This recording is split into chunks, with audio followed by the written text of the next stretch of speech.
What's up guys, welcome back to another video. My name is Win and today I'm going to talk you through a few epic wins that I had en route to 4,500 trophies. As you can see, I'm finally over 4,500. I'm actually pretty high over it. 4,531 is not bad, and last night I went on a sweet 5-win shutout streak. Didn't give up a single tower through these 5 wins, and this is the same deck that I actually used in my last video. It is this Lava Hound miner deck.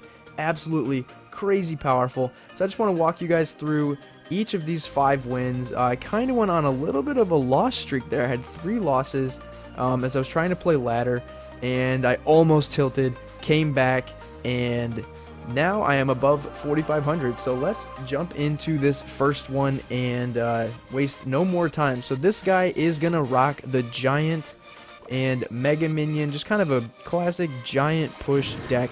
He's going to start with that giant in the back right. I don't know what to do with it, so I'm going to try to lure something out with my miner, and I do. So I get that mini P.E.K.K.A. on the left side, which is great because I wasted 3 elixir, but I forced him to waste 4 elixir.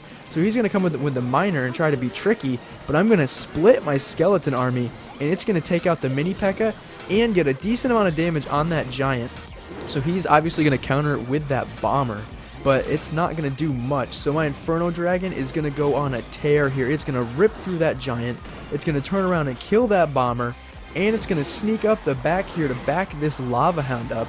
So I'm going to put some minions down on defense, and like almost instantaneously, this counter push is dirty on that giant. You see the Inferno Dragon also is going to kill that mega minion too. This is absolutely crazy. I think this guy's biggest mistake was wasting that mini P.E.K.K.A.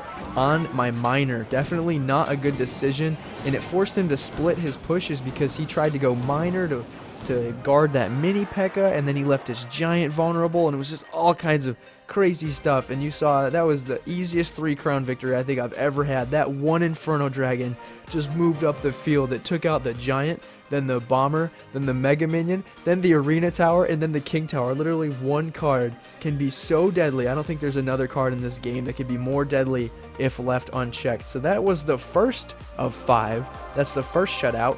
After that 3-loss skid, that win got me back over 4,400. So now we're kind of in a good spot. But then, oh no, we've got a level 12. So we're going to have to go up against this guy who has a ton of spells. He got 3 spells in his opening hand, so he doesn't know what to do. He's going to go minions just to kind of, cycle around. And minions cost 3, so Inferno Dragon only costs 4. So I'm like, alright, fine, I'll just play it.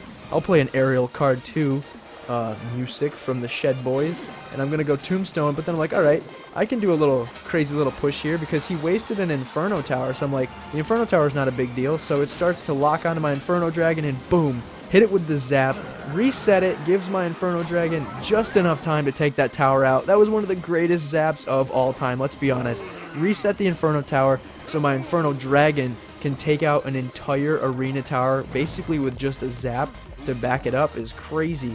So now I have an entire tower on this guy only 45 seconds in. So he's going to go bowler. He finally has a good rotation, and he's going to get that Electro Wizard in there too. Could be deadly, but I'm going to bump that Electro Wizard past the bridge with the fireball and into my skeleton army so that it dies before the bowler can kill my skeleton army. It was kind of a sick play. I didn't even really mean to do that, but I mean, hey, it worked out anyway. So he actually is forced into another weird rotation. So he's got a good graveyard poison combination there, which is pretty strong, but my miner is going to survive that poison long enough to take out enough skeletons so that one zap is all I need. And you can see he is a little bit of like a zap bait kind of deck. So now, because I used my zap on defense, I can't use it for his Inferno Tower, right? That's a pretty good combination for him to have. So, I mean, I'm not in the best position to start a push, but I see he goes bowler again. So I am definitely not afraid to go Lava Hound against his bowler, especially because I know I can just melt his bowler with my Inferno Dragon. So here we go. Double elixir, 60 seconds left. I know his Electro Wizard's a little bit of a problem, so I got to put that Inferno Dragon far out of reach.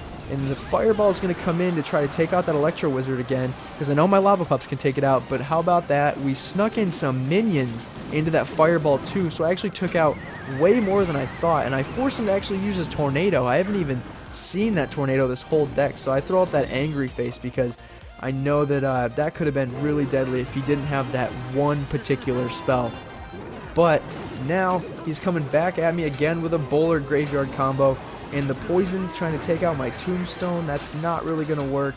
And I think this guy's deck just had too many spells. I think 5 spells or 4 spells, whatever it is, and only 3 troops, and then the Inferno Tower is. I don't think that's a very good combination. He's pretty strong on defense. You see, he's been able to shut me down with these arrows and stuff, but that initial push with that Inferno Dragon was just way too much, and that zap on the Inferno Tower was crazy, so I could take that Arena Tower and just basically play defense for the rest of the game. In fact, I think that was definitely one of the games that I got the most luck out of. I feel like he really could have beat me, because later in that stretch he actually was doing more damage to me than I was to him. I was just in a good spot where I could, you know, play defense because I took that tower. But here we go, third match in this epic run, and it is also a level 12. I know I've played a lot of level 12s, but I don't think I've ever played 2 of them back to back. But like I said before, this is near my personal best, so we are getting up higher and higher.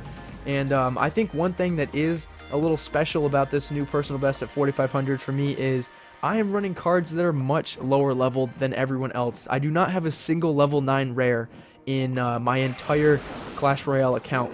So I'm going up against people who here are routinely having multiple level 9 rares. And you see, I put down my miner to take out this Inferno Tower, and I actually zapped it, but he put some skeletons right in my zap before I even knew that he was putting skeletons there. So that was a really, really good bonus there. And his poison is a really good poison. It's going to take out those pups and the Inferno Dragon. Really, really good area damage. So he actually saved that tower, essentially. But because he used his poison on defense, he is a minor poison deck. So he is not able to get his poison out on offense. And you see my skeleton army came in really clutch there. I put it on the right because I wanted it to take out those skeletons first, then take out the Ice Golem, because if the Ice Golem dies first, it's going to kill my whole Skarmy, and that's going to be really, really bad. So I hold him to only 552 damage on this right tower, and I'm ready to set up again. See, he's actually sitting at full elixir. He's not sure what to do, and he's going to have to use his Musketeer, which for him is going to be a bad idea, because Musketeer is going to be the only thing he can use to stop any kind of aerial push, unless he wants to poison it or use his Ice Spirit to freeze it temporarily. But once that Musketeer locks on, I'm going to melt the Ice Golem, no problem. Going to come in minions on the side to kill that Musketeer. He's got to cycle around with the Ice Spirit, but look at that. Even though my Lava Hound died, there is absolutely so much stuff that he can't get his poison down fast enough, and it is just going to completely kill that tower. And what's great is my Musketeer, or my Inferno Dragon, kills that Musketeer, which is a really, really good bonus, little bit of a, you know, positive elixir trade I get out of that Inferno Dragon. I think the key with this deck is that you just try to get so much value out of the Inferno Dragon. You can just completely rip through, you know, all kinds of stuff if your opponent doesn't have anything to take it out. So obviously the only real hard counter I think to the Inferno Dragon that I found is Lightning. And that's, you know, not a lot of people will run it. So, you know, if I get on a good stretch like this where I don't see any lightning decks and stuff, it's not a problem. So I'm just kind of playing around with him here. There's like 22 seconds left. He's going to burn his Inferno Tower on defense, and, you know, I'm happy about that because every elixir he puts on defense is one elixir he's not going to put on offense. So I'm going to sneak in here. I'm going to take this tower because my Inferno Dragon is, again, unchecked. He's going to put the poison down, but the poison is not enough.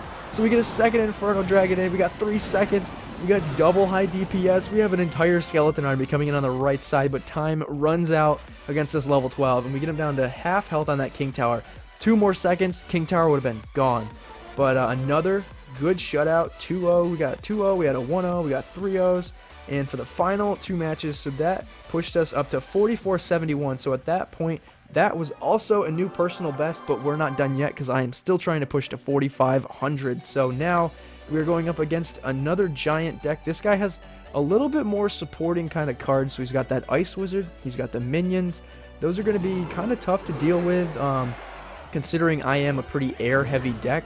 But, you know, if I can neutralize those cards, I think I can get some good pushes through. So I'm going to go tank on tank. He's got that level 9 giant, and my Lava Hound is going to come in at the bridge.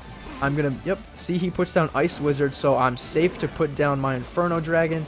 That is going to completely melt his giant, and I get a good trade off of that, so I'm not afraid to get a good, you know, just fireball on those minions. I know it's not a positive elixir trade, but like I mentioned before, if that's the only card that he can use to stop my attack, one fireball will take it out, and my push is just going to be left to, get a ton of damage. So luckily, though, for him, he put down those barbarians, and it soaked up a ton of damage. So I really only did like 500 damage to this. And for him, he actually managed to sneak a giant in front of this ice wizard and get another ice wizard down. So I go skeleton army, but as soon as I put it down, I said, oh crap. His level 3 ice wizards kill my skeletons in one hit, and I'm definitely not used to that. I know level 2 ice wizards can't kill my skeletons, so I kind of made a big mistake there, and I let his giant get like 4 or 5 swings off of my tower. So I'm going to say well played here, because I'm like, dang, that was a really good, kind of tricky move. We're both kind of depleted in elixir, and he really managed to turn that ice wizard with like half health into a good push. But now he's going to pump, and I'm going to make up the elixir here, because like I said before, he turned a good push almost out of nothing, but that left him drained with elixir. So he used the elixir pump when he literally could only afford the elixir pump. So my miner went in pretty safely. You saw there he was considering barbarians, but did he really want to put those barbs on the left side? I don't think so. So now he's a giant Sparky deck, but I'm forcing him to use that giant on like defense, which is really weird. It's forced to just tank up some stuff. So to finish this Sparky off, and to finish that Ice Wizard off, the Fireball is coming in hot, and look at that. Those minions, I saved those minions. They had just a hair of health, and I forced them to use that Zap. So he actually has the lead now, but we're going to have to try to see what we can do here. So now I've got a ton of skeletons coming in, and I've got an Inferno, or I've got a Lava Hound coming in to actually block for all those skeletons. So he's going to go Giant on the left side, bad idea, and he's going to have to go Ice Wizard on the right side, Fireball. He puts some really squishy Fireball targets all together, and that Ice Wizard gets hit, gets pushed almost to the other lane. And check it out, his Giant dies before it even reaches my tower. So now all I have to do is just make sure that these Barbarians don't get to my tower, and it is going to be game over. So Tombstone again. You see, I actually cycled around to my Tombstone pretty quickly. That's what's great about this deck, is that even though the Lava Hound is pretty expensive, you can still work around it and cycle around so that you don't have to use that card. So now we've got another pretty good kind of a comeback win. We were down by a decent amount of hit points there, and we managed to come back. I think the pump was a pretty big mistake on his part, letting me just use my miner to completely destroy that pump and get back that elixir advantage that he had on me. And then he went Sparky, and obviously with the Tombstone and stuff, I can shut down Sparky super well. So now 1-0 on this shutout for the last one. This was the game that actually I was at 4498. All I wanted was 4500, so I was like, fine, I'll just jump into ladder, play one more game to get up those last 2 trophies I need. And this guy's gonna go hog right off the bat, and he's not actually gonna support it with anything. I think it was a bad idea to go hog because he doesn't have his Fireball, he doesn't have Zap or anything to back it up. So right off the bat, I get a good 3-for-4 trade with my Tombstone, and I kind of learned, okay, hog is like his one of his kill cards, and because I forced him to use it, now he has to go, or because he used it, I'm going to force him to go on defense. So now he's going to go Ice Wizard. I'm going to melt this Ice Wizard. Look at that, Inferno Dragon locks on right before he can get his barbs down, and I'm going to take out that Ice Wizard. He's going to use Ice Spirit, so he's just kind of burning elixir here, and now he has to turn his barbs into a weird hog push, and that's not going to work because my skeleton army is there. He's going to log it, which was a bad idea, because check it out, on the other end, he completely forgot about all of my lava pubs and my miner. And even though he can fireball all that, the Inferno Dragon has enough health that it can take that tower out rest of the way. So he's used 2 hogs so far. He's used barbarians and a log, and he's only been able to get me down to 1676 on this right hand tower. So I'm ready to set up again. I had a 1 or 2 elixir advantage there, and even with my Tombstone, I'm even with him right now. So totally not afraid to push on this left side now. We're going to go Lava Hound, and he's actually going to go Archers on the right side. And he's probably wishing that he had those Archers on the left side. He's really going to need those. So now, see, I've got him split.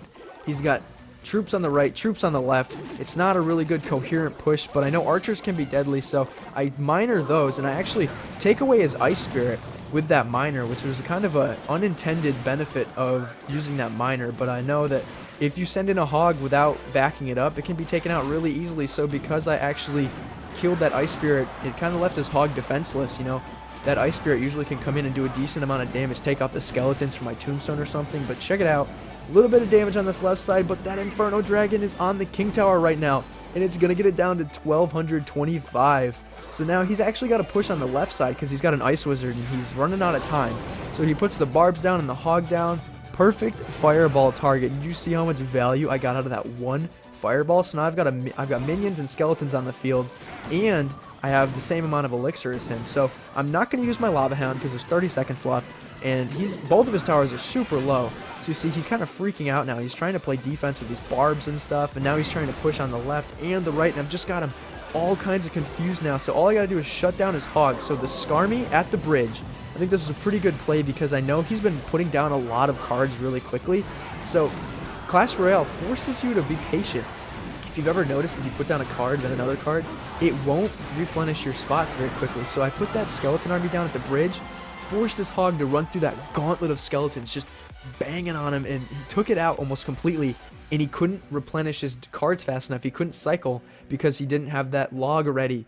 So that was a really, really good heads-up play at the end to stop that hog with that skeleton army, and I knew he had log, but he didn't pull it out fast enough to kill my Skarmy. So that was a sweet 5 straight shutout streak there, which is pretty cool. I'm already up at my personal best, so it's not like I was at lower trophies or something. This is like, you know, prime games that I'm playing right now, as high as I can possibly be, and I finally reached 4,500 with only, if we check out my deck, with only level 2 legendaries and level 11 commons and 8 rares and 5 epics. That's kind of my breakdown right now. The only level 12 common I have is Zap, and you can clearly see we were going up against a lot of level 9 rares.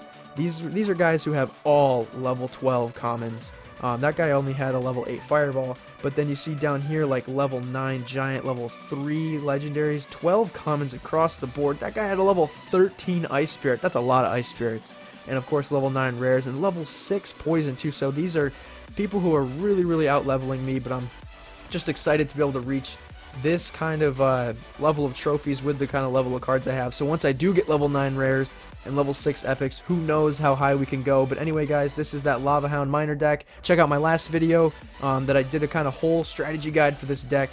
And I guess this video was just, you know, 5 more awesome replays to show you how to play this deck. It's really, really powerful, really, really fast, and I love it so much. And that Inferno Dragon is probably my favorite card in the game right now. So anyway, smash that like button for 4,500 trophies. Really excited about that. And subscribe if you want to keep up with more Clash Royale content. And as always, guys, I will see you next time.